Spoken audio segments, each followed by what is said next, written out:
If you've noticed your drying times are taking longer than they used to, then there's a good chance that your dryer vents need to be cleaned.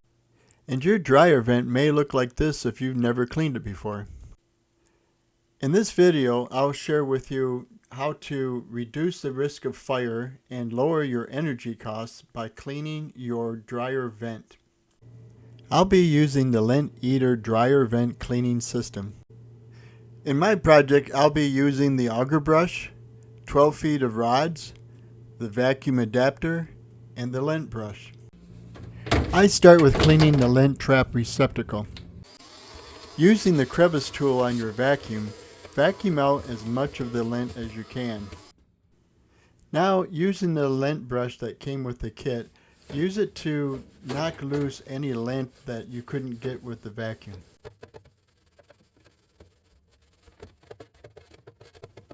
Now repeat with the vacuum to pick up anything that you knocked loose with the brush. If your lint trap is too deep for your crevice tool to reach the bottom, especially when you have one of these top lint traps, then I recommend getting this vacuum attachment designed for cleaning lint traps. I'll leave a link down in the description for this product.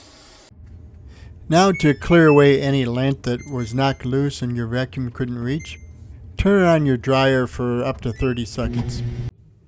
Be sure to disconnect the power prior to moving your dryer out to access the dryer vent. If you have a gas dryer, be sure to turn the gas off. Your gas valve may be located near the bottom of the dryer. Therefore, you'll have to pull the dryer out first prior to shutting the gas off.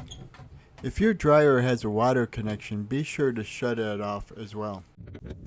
After shutting the gas off, use 2 wrenches to disconnect the fittings.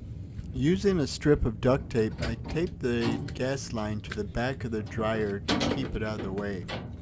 This helps ensure that the gas line isn't damaged while moving around behind the dryer. Next, remove any fasteners holding the duct to your dryer. First, screw the auger brush onto one of the rods. Then tighten the set screw with the supplied hex wrench.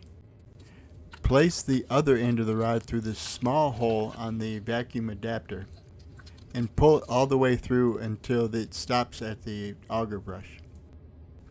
Insert the brush and the adapter into the dryer duct and attach your shop vac to the larger hole. Next, locate your dryer vent on the outside of the house.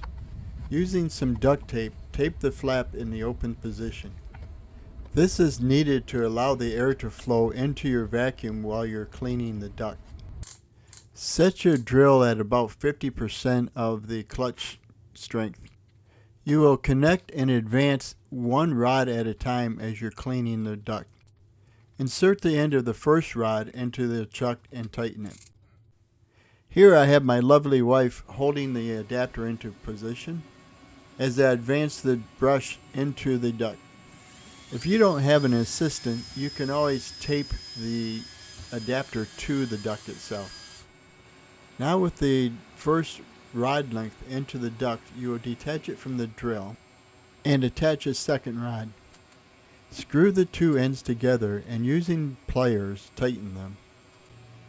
Then continue the process of adding rods until the brush reaches the other end of the duct.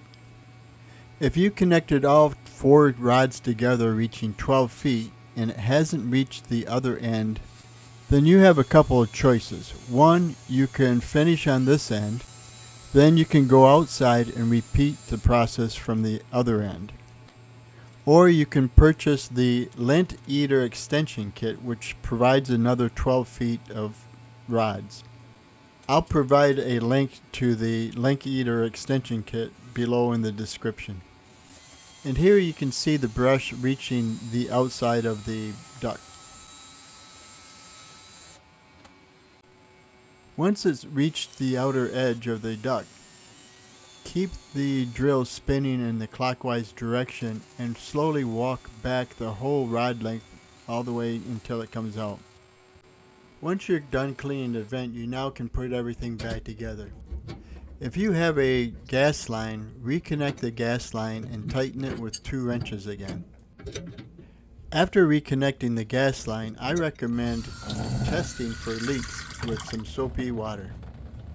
Pour a little water into a dish and add a generous amount of dish soap. Then mix the two together.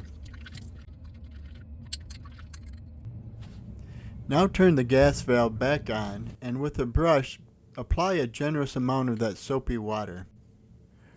Watch for large bubbles forming.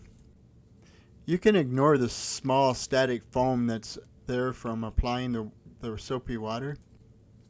But if you see large bubbles start to form and continue to grow, then you know that the gas is still leaking from that fitting.